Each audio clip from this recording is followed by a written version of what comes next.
Countries like Iran, Israel, and the United States possess some of the most advanced missile systems in the world.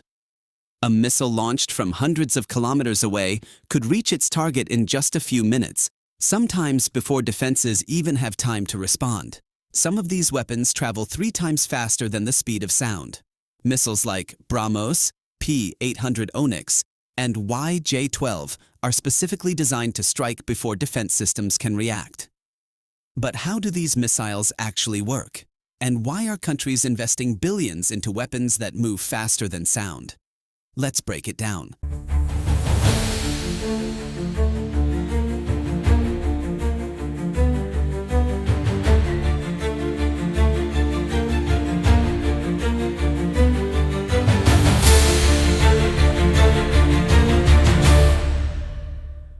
In the past, missiles were often subsonic, meaning they traveled slower than the speed of sound. While effective, these missiles gave defense systems more time to detect and intercept them. But supersonic missiles change that equation. Traveling at Mach 2 to Mach 3, they move so quickly that radar systems may detect them only seconds before impact. For example, a missile traveling at Mach 3 can cover 300 kilometers in about 5 minutes. In naval warfare, that speed can mean the difference between a ship defending itself or being destroyed before it even understands what happened. To understand these weapons, we need to understand Mach speed. Mach numbers measure speed compared to the speed of sound. Mach 1 equals speed of sound, about 1,225 kilometers per hour.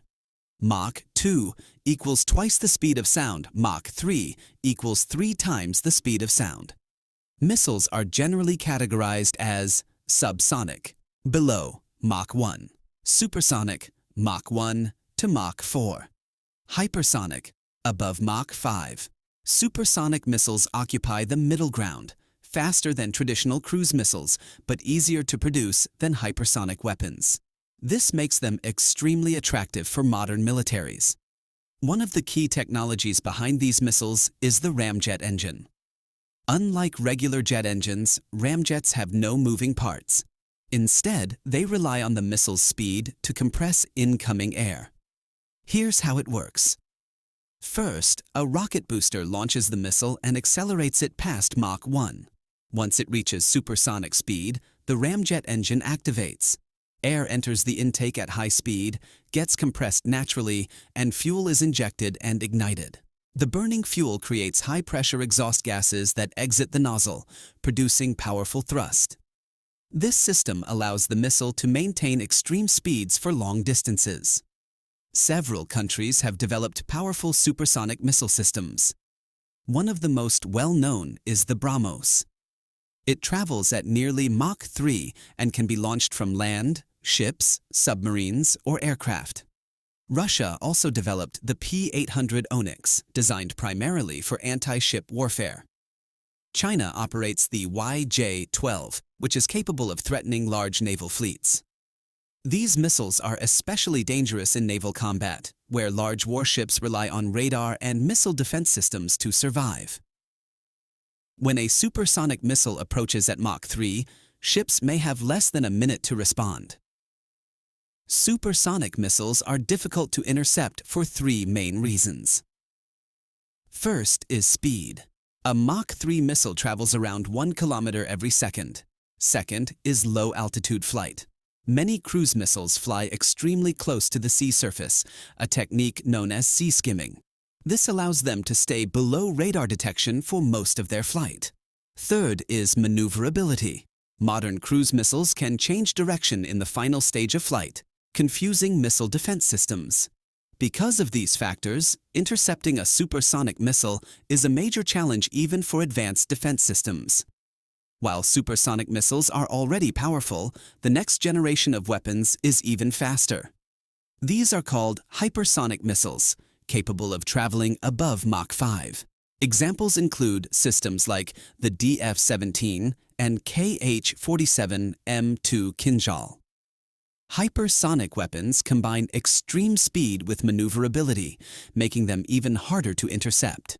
Many military analysts believe these weapons could reshape future warfare. To understand how dangerous these weapons are, we can look at a real geopolitical scenario, a potential conflict between the United States and Iran. Iran has invested heavily in missile technology over the past 2 decades. One example is the Khalij Fars, designed specifically to target large naval vessels such as aircraft carriers operating in the Persian Gulf. The missile reportedly travels at around Mach 3 to Mach 4 and carries a warhead weighing roughly 650 kilograms. If a missile of this size strikes a naval vessel, the impact would combine explosive force and massive kinetic energy, potentially disabling or severely damaging critical systems on the ship. Iran also operates longer-range ballistic missiles such as the Ahmad, which can travel up to 1,700 kilometers. On the other side, the United States relies heavily on precision strike weapons like the Tomahawk, which can be launched from submarines and warships hundreds of kilometers away. While the Tomahawk travels at subsonic speed, it is extremely accurate and capable of striking strategic targets such as air bases, missile launch sites, and command centers. In a real conflict scenario, missile exchanges like these could happen within minutes. A single missile carrying 500 to 700 kilograms of explosives can destroy large buildings, military infrastructure, or critical radar systems. And when dozens of missiles are launched in a coordinated strike, the damage can spread across entire military installations. This is why missile technology has become one of the most important factors in modern warfare. Supersonic missiles have already changed the nature of modern warfare. So far, in many of today's conflicts, the most advanced supersonic weapons have largely stayed out of direct use between major powers. And that restraint matters, because once weapons capable of traveling several times the speed of sound begin to dominate the battlefield, decisions will be made in minutes, sometimes seconds. The risk of escalation becomes far greater. These missiles are built for speed, precision, and overwhelming impact. But with that power also comes responsibility. History has shown that when technology outpaces diplomacy, the consequences can affect millions of lives far beyond the battlefield. For now, many of these weapons remain part of military deterrence rather than active conflict. And perhaps that is the most important hope, that the fastest weapons ever built remain tools that are never truly needed. Because the real victory for the world is not how fast missiles can fly, but how long humanity can prevent them from being used. Stay safe. Thanks for watching. If you enjoy deep dive videos like this, make sure to hit the subscribe button and join the channel for more content every week.